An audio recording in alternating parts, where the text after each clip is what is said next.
Sa panahon ng mga propeta ay nangako ang Diyos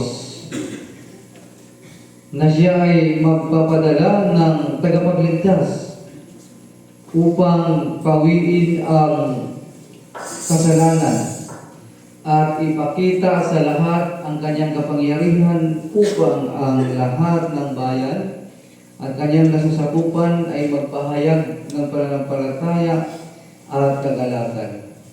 At ang pangakong ito sa panahon ng mga propeta ay natupad noong isilang si Kristo. At nangyari ang lahat ng mga hula ng mga propeta sapagkat ang salita ng Diyos ay ipinadala na upang ang lahat ay maihanda, magsisi at humingi ng kapatawaran upang makibahagi sa pagliligtas na gagawin ng Diyos. Kung titingnan natin mula sa panahon ng mga propeta at sa panahon ni Kristo, ito'y napakahabang panahon. Pero sa kabila ng napakahabang panahon na inintay ng mga taga-Israel, ay hindi sila binigo ng Diyos. Hindi sila binigo ng Panginoon sapagkat ang salita ng Diyos ay naging makatotohanan. Sa ngayon, ay parang mahirap ng paniwalaan yung mga pangako. Ano po? Sapagkat minsan totoo, madalas hindi. Ano po? Lalo pag sabing katapusan, hindi mo maintindihan kung katapusan ng mundo o katapusan ng buwan. Tayong mga tao ay patuloy na namumuhay ayon sa nakaugalian, nakasanayan, pag-unawa at pag-intindi. Ngunit, ano ba yung pagkaunawa natin sa salita ng Diyos? Ano ba yung konseptong naiintindihan natin pagdating sa ipinangakong kaligtasan?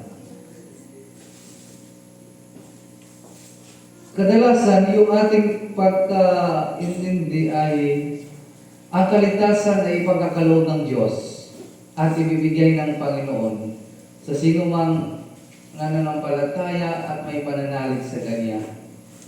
Ngunit paano ba makakatanggap ng mga pangakong kaligtasan? Sa ipinahayag ng ating Ibanghilyo, maliwanag na sinasabi ni Zacarias na may mga propetang ipinadala ang Diyos. At kahit si Juan, isang propetang ipinadala ng Diyos upang ihanda ang kanyang bayan. Ibig sabihin, bago dumating si Kristo, mayroon ng mga mensaheng ipinadala ang Diyos upang ihanda para yakapin ang pagdating ng ating Panginoon. Sapagkat ang kaligtasan dala ng Diyos ay nangangailangan ito ng pananampalataya, pag-unawa, at higit sa lahat, pagbabago sa ating mga sarili. Gayon din, sa pagpapahayag nito, ipinapaliwanag ng propeta Zacarias na ang kapanganakan ni Kristo ay ang pagkakaroon ng katotohanan sa mga ipinangako ng Diyos na magkaroon ng kaligtasan. Kaya sa konseptong ipinahayag sa atin ngayon, ipinapakita na ang kapanganakan ni Kristo ay ang pag-ibig ng Diyos. Sapagkat sa pasimula pa, nandoon na yung pag-ibig ng Diyos. Sa kabila ng kasalanang nagawa ng tao, nandoon yung pag-ibig ng Diyos, kaya nga siya nangangako. Nangangako na magkaroon ng kaligtasan sapagkat ang kanyang pag-ibig ay patuloy na dumadaloy sa sangkatauhan. At dahil sa pag-ibig na yon, nagkaroon din ng katuparan yung mga pangako. Buti pa yung Diyos, tinutupad yung kanyang pangako. Pero siya, awan. Kaya mga kapatid, pahalagahan natin yung mga ipinangako nating salita. at pahalagahan natin yung pagdiriwang ng Kapaskuhan. Ngayon kasi ay ang pagdiriwang ng Pasko ay ginawa ng dahilan ng tao. Ginawa na nating dahilan para magkaroon tayo ng rason para mag-inom. Mag-inom daw kasi Pasko. Amen. Manghingi kasi Pasko. Kaya pag hindi mo nabigyan, nagatampo. Pasko ngayon, dapat magbigay ka. Ginawang rason para makapanghingi, mag-inom. Gumastos. Gumastos ng gumastos kasi Pasko.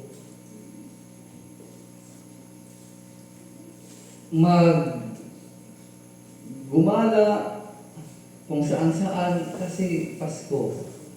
Bayo lang nagiging rason na ngayon. Nakalimutan natin na yung Pasko, yun yung pinangako ng Diyos na kaligtasan. Ibig sabihin, ang pagdiriwang ng Kapaskuhan ay banal. May kabanalan. The main reason of the celebration of Christmas is holiness. Kabanalan. Sapagkat ang sabi nga ni Zacarias na mayroong paghahanda na gagawin upang ipagpapatawad ang mga kasalanang nagawa. So, ibig sabihin, ito'y holiness sapagkat ito'y pag-ibig, pagpapatawad. Kaya nga ipinangako si Kristo para sa pagdating ng araw, magkakaroon ng pagpapatawad ng kasalanan. Kaya bahagi ng pagdiriwang ng Kapaskuhan ay hindi lang magagarang selebrasyon, kainan, inuman, at kung ano-ano pang mga bagay na pinagagawa natin. Kundi ang pag-celebrate ng Pasko ay ang pagpapatawad sa mga kasalanan. Lahat ba'y nagkapatawaran na? O mayroon pa dyan hindi nag-aimikan? Maimik-imik na kayo. Wala kayong sumal mamaya. Maimik-imik na kayo, magpatawaran na kayo. At nang makahiram na kayo ng kayuran. Kayo na wari-wari yan. At ito yung selebrasyon ng Pasko. Kaya nga, sa puntong ito, ipinakita yung pangako ng Diyos na naging makatotohanan, na sana maging makatotohanan din sa ating mga sarili. Hindi lang tayo nakapokus doon sa isang bagay na kung saan lagi nating nakikita. Kaya tuloy yung iba, sa halip na maging masaya, nalulungkot. Buti sila may bagong damit. Wala akong pambiling bagong damit. Required ba na mayroong bagong damit pag Pasko? Diba hindi naman. Required ba na mayroong masarap na Noche Buena pag Pasko? Hindi. Required ba na? Required ba na mamasko? Inainig. Required pa, hindi kailangan.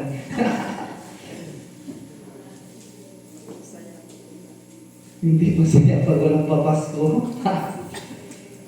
Mga kapatid, ang sabi lang ng ating Panginoon Jesucristo, ng ating Panginoon, baguhin natin yung mga hindi magagandang bagay.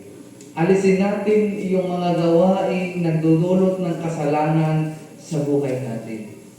Alisin natin yung mga hindi magagandang bagay na siyang dahilan upang patuloy tayong magkasala. Alisin natin yung pagkakagalit-galit sapagkat the birth of Jesus Christ is the restoration of our relationship to God. So paano ma-restore yung relationship natin sa Diyos kung sa puso natin mayroon pa rin galit? Kaya nga sa Lord's Prayer, laging sinasabi na patawarin mo kami sa aming pagkakasala gaya ng pagpapatawad namin sa nagkasala sa amin. Amen. Yun yung panalangin natin sapagkat yun yung kaloob ng Diyos at ipinangako sa mga propeta at itinupad ni Kristo. Kaya yung pangako na yung at mga mensahe ng propeta naway magkaroon din ng katuparan sa ating mga sarili. Sa paanong paraan? Kundi sa pagpapatawad natin sa lahat ng mga taong nagkasala sa atin. Amen. 24 na ngayon. Magpatawad na kayo at Pasko na bukas. Paano na lang yung papasko? Hindi kayo nag-aibigan. Ano po? Di ba hirap yung suman-suman ka? Anong hirap kang magsuman? Ano? Makakaayod ka na yung gabalot. Ayun, asaingin pa ba kayong malakit ano? Ay, hindi na. Makabalutin na. Asaing ano ina. Na, anong pagod mag-suman. Tapos sa bandang huli ko lang din magkakain mag-isa. Nagsuman ka pa. Galuto ka ng sinok mani. Sa inyo sa halos. Pagdating ng orasan, ikaw lang din kakain-kain mag-isa.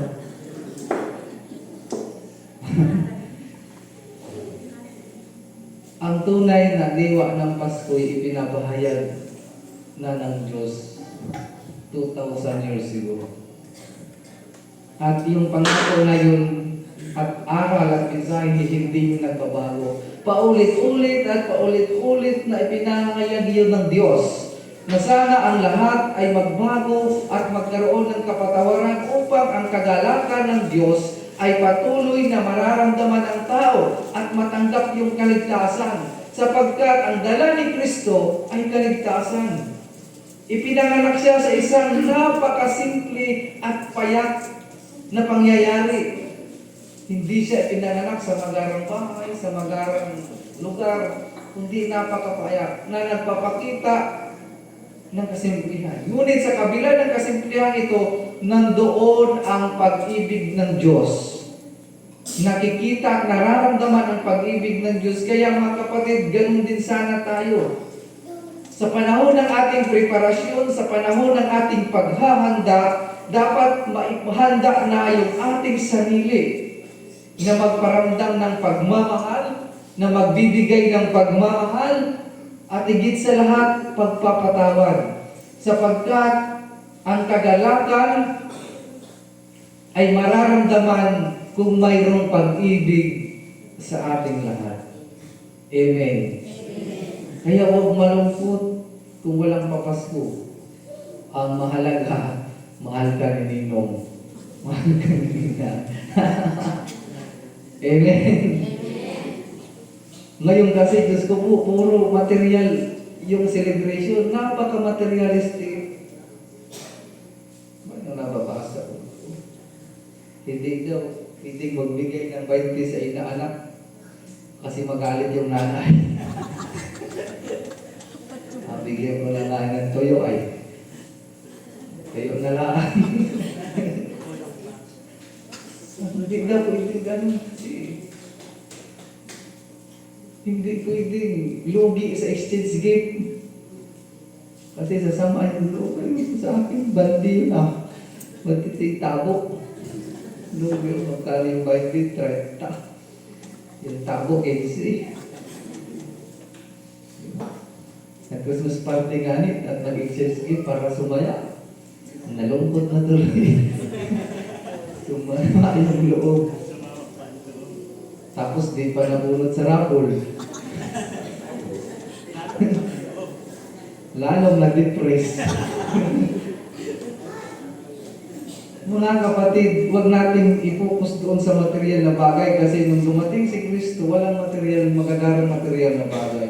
Nung ipinangako si Kristo mula sa mga propeta, ipinahayag mula sa propeta, hindi ganun yung pangako ng Diyos. Ang kanyang pangako ay kaligtasan.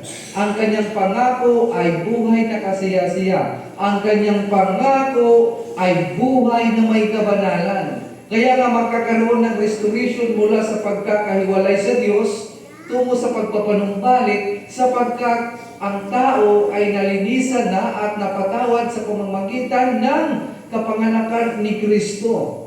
Kaya mga kapatid, maging bahagi nawa ng ating paghahanda yung ating mga sarili. mag-focus tayo doon sa mga pagmamahal at relasyon natin sa bawat isa. Kaya nga sineselebrate ang Pasko upang ayusin at ipanumbalik ang mga nasirang relasyon. At ito yung pagkakataon at panahon para maipanumbalik ang relasyon natin sa Diyos at sa ating kapwa. Sapagkat ang pagpapatawad sa kapwa ay ang pagpapatawad din sa ating mga kasalanan. Kaya ipagdiwang natin ang Pasko na may pagmamahal upang maramdaman ang kagalakan. Sa pangalan naman ng Anak at Espiritu Santo. Amen. Magsitayo po ang lahat para sa sumasampalataya. Tayong lahat. Sumasampalataya tayo sa isang Diyos sa mga makapangyarihan, na lumikha ng langit at lupa, at ang lahat ng nakikita at pinakikita. Sumasampalataya tayo sa isang Panginoong Jesucristo, bugtong na anak ng Diyos, nagmula sa mga bago pa nagsimula ang panahon. Diyos buhat sa Diyos, liwanag buhat sa liwanag. Diyos na totoo buhat sa Diyos na totoo. Inianak hindi nilikha kaisa sa pagka-Diyos ng Ama. Sa pamamagitan niya ay nalikha ang lahat, na para sa ating mga tao at sa ating kaligtasan, ay nanawag siya buhat sa langit. Sa pamamagitan ng kapangyarihan ng Espiritu Santo, ay pinanganak siya ni Mariang Beren at naging tao. Ipinako sa krus alang-alang sa ating noong panahon ni Poncio Pilato, nagpakasakit na matay at nilipid, at muling nabuhay sa ikatlong araw sa katuparan ng mga kasulatan.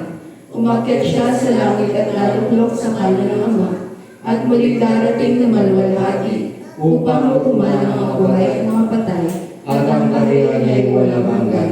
Sumasampalataya tayo sa Espiritu Santo, ang Panginoon na tagapagbigay ng buhay, na nagbubuhat sa Ama. Sinasamba siya at niluwalhati kasama ng mga anak.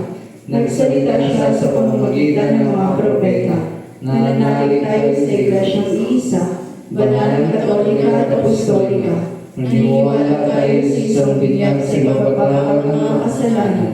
At hinihintay natin ang muling pagkabuhay ng mga namatay, at ang buhay na walang hanggan. Amen. Magsiluhod po ang lahat para sa panalangin.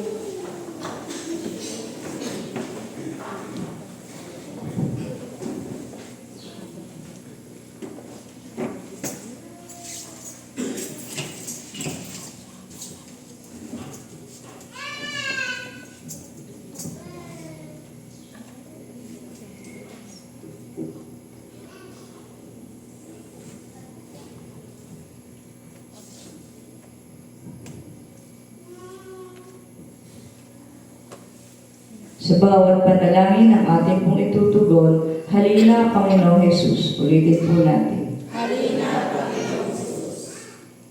Sa nalalapit na pagdiriwang ng karawan ng Panginoon, buksan natin ang ating mga puso sa pasasalamat sa ganitong dakilang biyaya at sama-sama tayo manalangin. Halina, Panginoon, at puspusin mo ng iyong pagpapala ang buong simbahan, ang Obispo Maximo at lahat ng mga namumuno sa amin. Manalangin tayo. Halina, Panginoon Jesus. Halina, Panginoon, at gabayan mo ang mga pinuno namin sa politika at kultura upang maakay nila ang aming bayan tungo sa tapat na pakikipagtulungan at pagkakaisa. Manalangin tayo.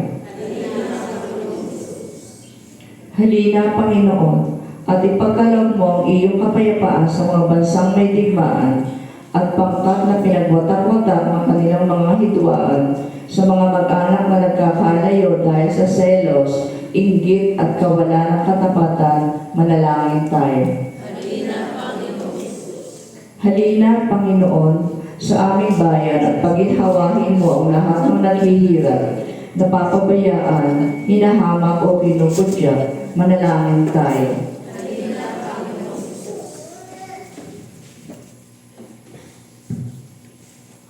Halina, Panginoon, sa aming pamayanan sa parokya at tulungan mo kami mabuhay sa nalalapit na Pasko nang may kaloobang tulad ng kina Maria Kabanal-Banalan at San Jose. Manalangin tayo. Halina, Panginoon Jesus. Sa sangkatauhan, ipagkalaw mo ang iyong kalangit na biyaya, lalong-lalo na sa 9th Misa de Gallo mas sponsor na sina Mrs. J.N. Neveras and family, Mrs. Rose Ann Manalo and family, Mrs. Roxanne Caldea and family, Mr. Jocelyn Sales and family, Mr. Melvic Perlas and family, Mrs. Margie Grimaldo and family, and Mr. Jason Ricaña and family. Ganon din sa nagdiriwang ng karawan sa Jacob Macho Lozales. At sa kongregasyong ito, dinggin at tanggapin naman nila ang iyong banal na salita ng may kababang loob at masunong rin puso at paglingkuran ka na may katapatan sa lahat ng araw ng kanilang buhay, manalangin tayo. Halina, Panginoong Hesus. Inaalaala namin sa iyong harapan ang iyong lingkod na sumkabilang buhay na si Rosario Perlas na sumasampalataya kay Kristo. Isinasamo namin igawad mo sa kanila ang patuloy ng pagyabaw sa pag-ibig at paglilingkod sa iyo, manalangin tayo. Halina, Panginoong Hesus. Para sa ating lahat ngayong taon ng Jubileo, palakasin naman ito ang ating pananampalataya at matulungan tayong makilala ang Panginoong muli ng buhay sa ating pang-araw-araw na buhay, manalangin tayo. Halina, Panginoong Hesus. Sa katahimikan, idalangin natin ang ating mga pansariling kahilingan.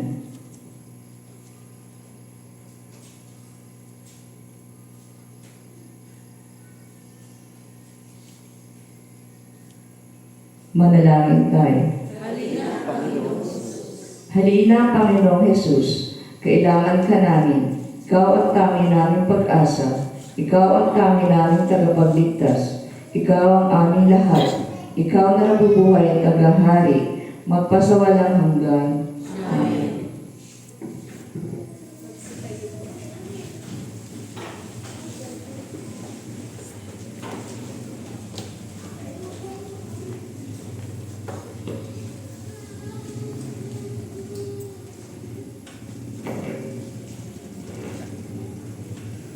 Mga kapatid ay katawan ni Kristo sa pamagitan ng isang Espiritu tayong lahat ay nag-isang katawan ng tayo binyagan. Panatilihin natin ang pagkakaisa na dulot ng Espiritu sa bigis ng kapayapaan. Ang kapayapaan Ginoo sa ginawang sumainyo. At sumayin. Magbatian tayo ng kapayapaan sa isa't isa. Peace be with you, peace be with you, peace be with you.